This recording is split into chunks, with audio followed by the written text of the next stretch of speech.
అందరికీ నమస్కారం. నా పేరు విజయకృష్ణ. మీరు చూస్తుంది రాఘవ అగ్రికల్చర్ యూట్యూబ్ ఛానల్. నిన్నైతే మనం మొదటి కోత కోయటం అయితే జరిగింది. కాకర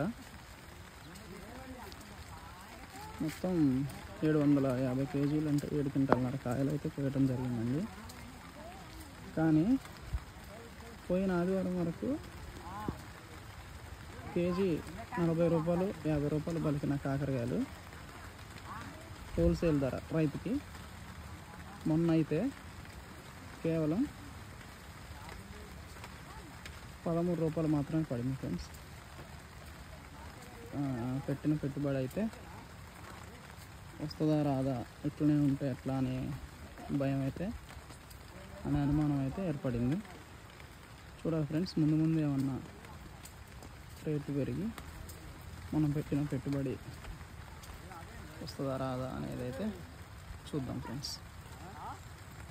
ఈ వీడియో కనుక మీకు నచ్చినట్టయితే కామెంట్ చేసి సబ్స్క్రైబ్ చేసి షేర్ చేయండి ఫ్రెండ్స్. Thank you.